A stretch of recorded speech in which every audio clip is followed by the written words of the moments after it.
Good morning. Good morning, everyone. Good morning, those watching us online. Welcome. Today we're going to be talking about the topic, how many loaves you have. And the idea is to talk a little bit about the multiplication of the loaves of bread that we find in 4 of the Gospels: John, Matthew, Mark, and Luke. And I brought 2 of those here because they said there's 2 different instances. The first one was in Matthew. So this is right after Jesus learns that John the Baptist was beheaded. So he goes into a boat by himself. But the crowd kind of follows him.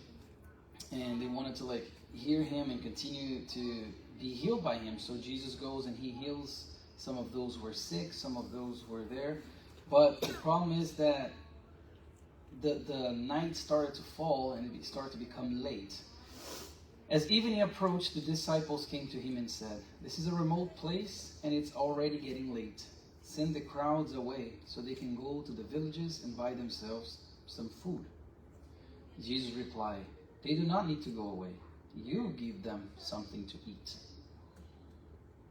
And the disciples replied, we have here only 5 loaves of bread and 2 fish, they answered. And then Jesus says, "Bring them here to me," meaning those loaves of bread and the fish. And Jesus, directed the people to sit down on the grass. Taking the 5 loaves and the 2 fish, and looking up to heaven, he gave thanks and broke the loaves. Then he gave them to the disciples, and the disciples gave them to the people. They all ate and were satisfied, and the disciples picked up 12 basketfuls of broken pieces that were leftovers. So they started with a couple of bread and fish and had a couple of basketfuls of broken pieces left over. The number of those who ate was about 5,000 men, besides women and children. So the first one they talk about was 5,000 people gathered there. The second one was 4,000. And the second one, I brought the part from Mark, where it says here, "During those days another large crowd gathered. Since they had nothing to eat, Jesus called his disciples to him and said, 'I have compassion for these people. They have already been with me 3 days and have nothing to eat. If I send them home hungry, they will collapse on the way because some of them have come a long distance.' His disciples answered, 'But where in this remote place can anyone get enough bread to feed them?'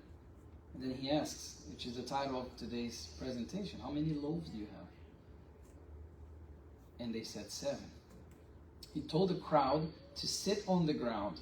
When he had taken the 7 loaves and given thanks, he broke them and gave them to his disciples to distribute to the people, and they did so. They had a few small fish as well. He gave thanks for them also and told the disciples to distribute them. The people ate and were satisfied. Afterward, the disciples picked up 7 basketfuls of broken pieces that were left over. So more, again, the baskets with the leftover. About 4,000 were present. So these 2 events, very similar in their own ways, where there's a lot of people there, they're hungry, and Jesus goes and multiplies the food, another one of the miracles, and he gives the food to the people with the help of the disciples, asking them to sit down and everything. But the message, you see I bolded here how many loaves you have, but the message that inspired me to do this talk, that made me think about this, was this next one here. Well, unfortunately, we don't have this book in English, but it's a book psychographed by Chico, by Emmanuel. Message number 9, Help in Concourse. This is what it says. "Let us observe that the Lord, in front of the hungry crowd, does not ask his companions, 'How many loaves of bread do we need?' but rather, 'How many loaves do you have?'" When I read that, I paused and I was like, I never thought of it in that way. Not how many loaves, how much food do we need, but how many do you have? And thinking about, Jesus, we know the spirit of billions of years that Jesus is before he was here, before even the earth was created, the high spirit that runs our planet and everything, has done so much, walked on water, resurrected people, transformed water into wine, all of those miracles we hear about. Did he really need a little bit of bread to materialize more bread, if we think about it? And this is what made me think, why did he ask them, "How many loaves do you have?" instead of saying, "How much do we need?" Oh, here's how much we need. Here's 5,000 pieces of bread. But he has, how many do you have? On both times. Jesus, Emmanuel's going to say, cautioned his disciples to the need for something to be presented to the divine providence as the basis for the help we beg for. In truth, the Master managed to feed thousands of people, but he did not do such without the crumbs that the apostles offered him. So the crumbs that the apostles offered him, meaning the meager sort of not tribute, but the meager donation of the few loaves of bread and the few fish that transformed into so many. And from a literal sense. And the idea here is, again, he didn't need that, but still he asked that because Jesus was always so thoughtful in his lessons, always thinking ahead and trying to teach them something. So the idea of them having to, he asking them to present something to him, so then he can multiply that. There's no point in asking for the blessings, Emmanuel's going to say, of food by immobilizing your arms in the eyes of laziness, as it is completely inappropriate to ask for the talents of love, burning your heart in the fire of hatred. Which is, again, to ask for a blessing, but do nothing to get that blessing. Do nothing to earn that. Do nothing to receive what is being asked. However, for this, it is necessary to offer him the resources that you have already managed to accumulate, this is Emmanuel saying, within yourself for the extension of progress and for the victory of good. Do not forget, therefore, that when helping others, the Lord will not do without the help, however small, that he must find in you. So the resources that we already possess, that we may give those resources so they can be, like you're saying, the crumbs can be then multiplied and we can truly benefit ourselves and the others. Even he's saying here, the Lord will not do without the help, however small, that he must find in you, because this is what we are meant to do. When we talk about charity, when we talk about improvement, giving something of ourselves, of what we have at our disposal, so we may see the results. In the Gospel according to Spiritism, Kardec is going to talk about asking and receiving. So he's going to say that the sustained and persevering efforts attract the blessings of the Lord. It is a magnet. So he makes that analogy, saying it's a magnet, the sustained and persevering efforts. They are magnets for the blessing of the Lord that calls to progressive grace. And he says that gives us abundant strength so we can climb the holy mountain. That's what he says in the Gospel according to Spiritism. So, but he makes this analogy with the magnet, which is interesting. Something attracting something else. But what is it attracting? What is the thing that's attracting those blessings? Sustained and persevering efforts. Again, this idea of giving something, or having something to dispose of, or to give, to donate in order to get something else, or to receive something else.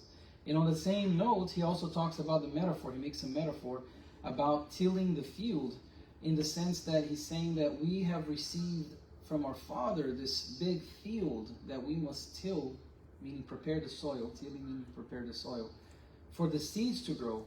But we must not blame the Father if there are weeds that start to come out because we're not taking care of the soil. Or if we create those little holes, and he says, if the water comes and starts to create as if swamps, little swamps in those holes because we're not cultivating it properly. We must not blame the Father for that. We have received, but in order for the seed to grow, we must work the soil. We must give something of our own effort, as Kardec said before, the sustained and persevering effort for the seeds and the crops to grow and to flourish and to provide food for the body. In the book Living Spring, this is Emmanuel again. It's a message number 89. Emmanuel is going to talk about this idea. The first one that I said that inspired me was from the other book, Words of Eternal Life. But through all those books in the Living Spring Connection, he has a message that sort of relates to this idea of giving something and relates back to the multiplication of the bread. He says, this is message number 89 on our journey. He says, we often fail at our commitments and thus greatly increase our debts. Yet in our redemptive endeavor, we beg the Lord for his mercy, compassion, and help. And to be honest, we often get the help, but we fail to recognize the help as well. A lot of the times the help has already arrived. The help is already there. But we fail to recognize it. We fail to make use of that. And what we do, he's saying here, we beg the Lord for his mercy, compassion, and help. It is natural for us to ask for the Master's help in our afflictions and difficulties. Meanwhile, let us not forget to work for the good, with capital G, I did not capitalize that, on the most painful passages of rectification and ascension, convinced that we invariably find ourselves in the most just, beneficial, and deserved opportunity of work, and that maybe for the time being, we do not know how to choose anything better. We find ourselves in the most just, beneficial, and deserved opportunity of work, but we often neglect that. We often fail to recognize the help. We often fail to recognize when we receive that opportunity for work. And he's saying here, we can ask for help, sure, but the work for the good, this ascension, goes through these painful passages of rectification in order for us to climb further. In this book by Amelia Rodriguez, typographed by Divaldo, we also don't have it in English, Light of the World, she talks about the multiplication of the bread. And Amelia Rodriguez has a very poetic way of writing, and very beautiful way of writing, in my opinion. And she talks about, she's describing like that moment, and she's talking about Jesus here. She's saying, slightly pale, he seemed to be transfigured. He took the loaves and the fish and broke them and distributed them before the astonished eyes of those closest to him. And they became distributed and multiplied like seed, which once fertilized, unfolded into rich ears under the miracle of the earth, becoming all a harvest. Everyone approaches happily, and baskets are presented. They fill them and share the harvest with the people, who feed themselves until they are full, and there is enough left over to fill more baskets with what remains surplus and abundant. So she's talking about that moment and how Jesus was doing that, and how he almost seemed transfigured, because in that moment, can we imagine being there at that time and seeing that, being present to witness that event? And we know that in John chapter 6, he says there's this beautiful quote by Jesus saying, "I'm the bread of life. Whoever comes to me will never go hungry. Whoever believes in me will never be thirsty." So he's again making this idea, this analogy, and oftentimes we'll see this allegory with the multiplication of the bread and him being the bread of life and the word of Jesus. And Kardec in the book Genesis, chapter 15, the miracle of Jesus, he's going to talk about the different miracles that Jesus, and like some scientific presentation behind it. And he draws attention to something that's actually quite interesting, that if only it highlights if nothing else, it highlights the power of the Spirit that was Jesus Christ, the greatest Spirit to ever walk the earth here. And he's talking about the power in that moment of the word of Christ as if this bread that feeds the soul. As if the words of Jesus being so true and ringing so true in the heart, and in him having this magnetism in his word that he used to put when he was talking to people, looking at people, that even then people would not be hungry. That even in that moment people would not feel hunger. And Kardec even talks about how when we're doing something that we're very focused on, we may forget to eat. Or when we're in certain situations that we become so focused, so intent in that moment, we actually hunger goes away. And he's saying this only speaks to the power and the magnitude of this Spirit that was blessed them that day with the bread, and some say with the words being the bread, the multiplication of the bread, as in like the words going to those people, multiplying in their. That's why Amelia is talking about growing like seeds in their hearts and feeding the thousands. And it's a beautiful image if we think about it. When those words sort of like I said, penetrating the hearts and growing there. In the message 25, be calm. There's another interesting piece that I found when I was researching to do this presentation about the multiplication of the bread. Be calm, the way, the truth, and the life. This is the book where I got that from. It's talking about that. So it says, Andrew brings the master a boy who has 5 barley loaves and 2 fishes. Jesus, however, receives the morsel, believing in its priceless significance. He tells them to have everyone sit down and for there to be order and harmony. And Emmanuel is going to say the greatness of this lesson is profound. Of course, this is a compiled version of the message. But to be order, why did Jesus ask them to sit down? And one of the Gospels even say that they divided them in groups before breaking the bread and spreading the bread. Why was he asking them to sit down? It's interesting to think about that. We often, I think, overlook that part in the passage. He could very well, everybody was there. He could have really started multiplying the bread, giving to everybody. But he asked them to sit down, divided them in groups, and to be calm. So this idea of establishing inner order, this is what Emmanuel is going to tell us in this message.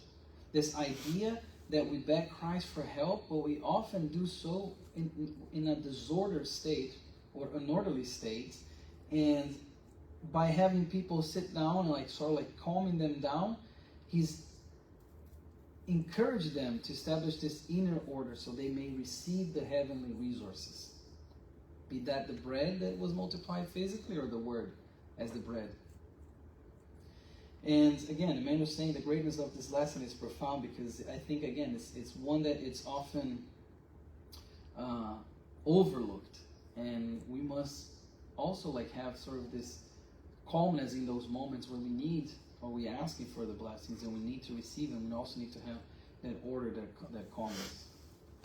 Again, with Emmanuel, in this book, we also don't have this one in English, unfortunately, but this one is message 91, and this is, I think, one of the most beautiful ones.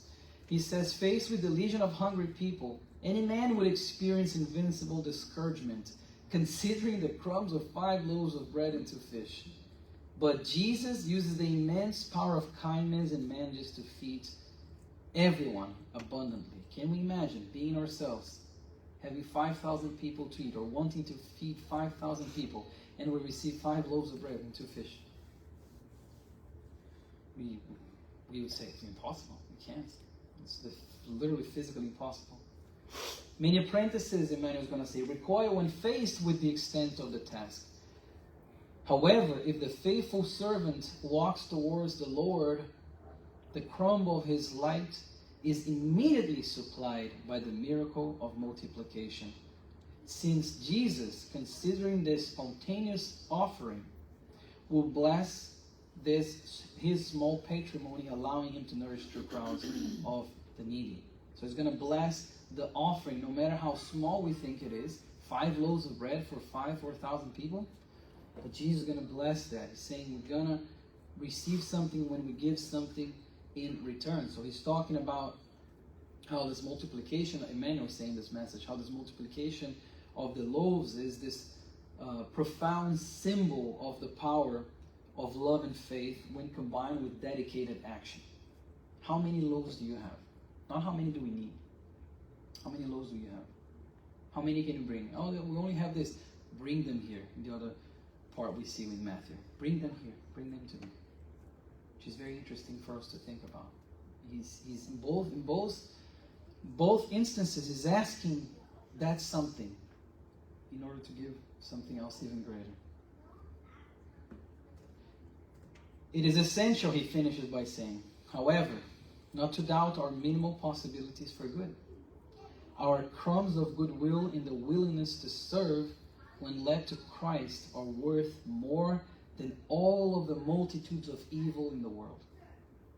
This is Emmanuel, the hopeful messenger, giving us this encouragement of, doesn't matter how small we think what we have to offer, doesn't matter how small we think that thing is, we need to offer it, because those crumbs of goodwill will be multiplied when utilized by Jesus. So this teaching emphasizes that the essential thing is the sincere willingness to serve and trust in the divine providence, as Emmanuel said. As it is through selflessness that the small becomes great. The small becomes great. Look at the interplay of words here. Through the support of Christ. So, even when thinking about Christ always teaching them in those specific moments, we think of the disciples there. And when they're saying, oh, we have the crowd is hungry. Kardec talks about this too. When, oh, the crowd is hungry, he said, you feed them. We can even think further and imagine if when Jesus is talking about the bread, and let's say it's an allegory, let's say that's the word, him saying you feed them also means you feed them. You have been listening to me. You go and spread that as well. It doesn't matter how small, it doesn't matter how we think those are crumbs, but that's what we need, the sincere effort, the perseverance, and knowing that we have something to offer, and we must offer that. Joanna de Angelis now, this is psychographed by Givaldo, the book of Jesus in Our Days. She mentions this as well, and she says he would ask those who wanted him to heal them, and now we're making a little connection with the healing piece, not necessarily just the multiplication of the bread, but the healings of Jesus. Do you believe I can heal you? Or what do you want me to do for you? That's interesting. Because Jesus as well, obviously being who he was, he would know what the person wants. He would know what they needed. He would for sure look at them and already know before even they speak what that person wanted them to do. But he still says, do you believe I can heal you? What do you want me to do for you? That is so profound for us to think about, that he wanted us, or those he spoke with, in that moment, that be a lesson to us, that he wanted them to give something. So Joanna is going to talk about the want and receive. So these two ideas. Jesus knew, of course, what his people wanted, and he also knew that he could provide it. But he respected the laws of cause and effect, and only when the patient was willing to have a real belief, this desire that transforms everything, because in itself, the patient himself, transforms. It is because he responded to the request. So this fundamental importance of this inner security about what do I want, and second, do I believe that I can get what I want? Or am I just asking because I think it's convenient? Because I want to be rid of the pain, but I really don't think that anything anybody's going to do to me is going to help me. No, but I would love to get rid of the pain. I don't really believe in that, but who knows? Sort of like that skeptical stance we have adopted so much and for so long. And the paralytic or paraplegic, nowadays different words for that. There's also this passage, very beautiful in this book by Emilia Rodriguez. Also, I don't think we have that one in English yet. We do. We do. I'm so sorry. Great, even better. Chapter 7 for those watching online as well. We do. So, but there's this passage there that Emilia is going to talk about the paralytics. So, they had this place where the waters would come. They would bring those people to be healed at those waters, and they would believe that depending on, I guess, the tide, like if the water was coming in strong or was not coming in, they would go and people would bathe in those waters, so they would get healed healed of their ailments, their illnesses and ailments, and whatever afflicted them. So there's this paralytic person that comes and they lower him through ropes, and like very simple ropes, they lower him there. And he's saying, nobody, what did he say? I don't have anyone to put me in the tank when the water comes down. So he has been a paralytic for 38 years at this point. Amelia is going to tell us. He's saying, nobody wants to put me in the tank so I can get healed, but I heard about you healing people, and I want to get healed. And then Jesus comes to him and says, Nathaniel ben Elias, do you believe I can heal you? And he says with faith, he says, yes, I believe. But then he stops for a moment and he says, and I thought this was interesting, he's like, Lord, how do you know my name? Do you know me? Can you imagine? You come to this person that is a stranger to you, and you say, I believe you can heal me, and he says your name. Nobody told him your name. And then Jesus says, yes, I have known you since forever. I am the good shepherd that knows all the sheep the Father had entrusted him with. So, and then Jesus goes and heals him, as the story goes, and he says, take your bed and go and walk, So he comes and he stops being a paralytic because he believed. And there are different historians, even in the Spiritism realm, that talk about this passage, and some of them saying, like, why is it that Jesus healed that one and not others? Because Jesus didn't go distributing cures for every thousands of people that would come. Some let's say he would cure, but they're saying that Jesus would know in them if they believed that they could be healed. Jesus knew in them, and again, respecting the law of cause and effect, which is important as well, as we saw with Joanna, that they could be healed, and they really believed that they could be healed. So then Jesus could do the work. Again, let's go parallel with the bread. They had their faith in that, was the crumbs that they offered for Jesus to do the miracle of healing them. Jesus knowing people and knowing who would benefit from it, who actually believed and who could be healed, who had the faith in God. And also, there's another historian who talks about how perhaps it was also because Jesus didn't just distribute the cures and all of that. He would speak the words, and a lot of those people didn't like the exhortation, so they didn't like what Jesus was saying, but they still want to be healed. But didn't like what, I don't agree with what you're saying, but heal me. Jesus did not heal them. Those people would not be healed. So he's saying maybe this Nathaniel paralytic person was one that really listened, and Jesus saw that he truly was believing everything that he was saying. And in the book Our Daily Bread, Faith and Work, regarding faith and work, message number 9 talks about, it is interesting to know that this is Emmanuel. Of all his disciples, the master regards the most highly those who listen to his teachings and actually put them into practice. From this, we may conclude that people of faith are not only those who are prodigious in words and enthusiasm, but those who also display attention and goodwill in light of Jesus' teachings, studying their spiritual content in order to apply them in their daily endeavors. So not just those with the eloquence of speech and with the beautiful words and the presentations and all of that, but those who are applying and studying those teachings with the goodwill, with the perseverance, and applying them in their daily endeavors. Not only when we come to the Spiritist Center, but when we're outside of it in 24 hours. That's the goal. That's what we try to do. And so I ask, in doing this sort of lecture, how many times have we asked? This is my question to you guys, and you can answer in your own heads. How many times have we asked, but we contributed with nothing? How many times have we pleaded? Have we prayed? Have we begged? But we gave nothing to be used for that request. And how many times have we asked, contributed with something, but still did not receive what we hoped for? Why might that be the case? We, as evolving humans, we think we know what we need. We don't. We know what we want, but we don't know what we truly need. So oftentimes we're going to give something, we're going to pray, we're going to beg, we're going to ask, request, and it's not going to be given. And we may revolt temporarily, hopefully temporarily, until we finally at some point understand that we don't know what we need, but God knows what we need. So to keep this in mind as well. And how many times have we asked? This is the third one. Contributed with something, received the blessing we asked for, but have gone back to the same mistakes that led us down that path.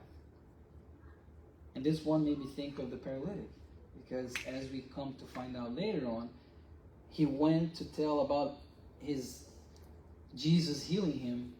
For the first time he went, it says, Amelia says that he was among unhappy women and drunk men. Talking about that, of the healings of Jesus, that what Jesus did to him. He didn't even know the guy's name. He's like, it was this person, I don't remember the name. Later, when he met him in the temple, he found out, oh, you're the one, oh, Jesus, yeah, you were the one who healed me. And they find out it was a Saturday, so that was forbidden. There's a whole other lecture, I guess, for that. But the idea is that we go, him going back to the same mistakes, and even Jesus cries afterwards when Peter's talking to him. Jesus is crying because he's seeing that these people are getting sort of like almost like a new chance of what they asked for. They contributed, they received it, but they're still going back to the same mistake, that same error. In Emmanuel, message 133, this is from the Living Spring. He's going to say, this is the name of this message is, what do you have? When faced with a hungry crowd, Jesus asked his disciples if there was any way they might be able to feed them. Because he says, you feed them. How many do you have, He was obviously looking for something that would serve as a basis for materializing the help they needed. How many loaves do you have? Emmanuel is going to say. This question shows the need for some kind of concourse in the work of multiplication. How many loaves do you have? This image compels us to think about how important our cooperation is, so that the heavenly benefactor may enrich us with his gifts of abundant life. So Emmanuel says a lot of the times we expect the miracle of some sort, the multiplication for instance, but we forget to focus on the concourse of what we can provide, what we can give for that. Can the Christ build a sanctuary of happiness within us and for us if he cannot count on the basis of the goodwill in our hearts? That's the question that Emmanuel is asking us. Can the Christ build a sanctuary of happiness within us and for us? This is beautiful as well. Within us and for us, if he cannot count on the basis of the goodwill in our hearts. Many people hope for a miracle from the Lord to satiate their hunger for peace and comfort, but the Master's voice on the mount still resounds unforgettable. What do you have? God's goodness is infinite. Still something must emerge from ourself on our behalf. Something must emerge from ourself on our behalf. And Emmanuel finishes by saying, in any arena of our accomplishments for the higher life, let us offer Jesus at least a few scraps of personal effort, then we can be sure that the Lord will do the rest. Wish everybody a blessed week. Thank you.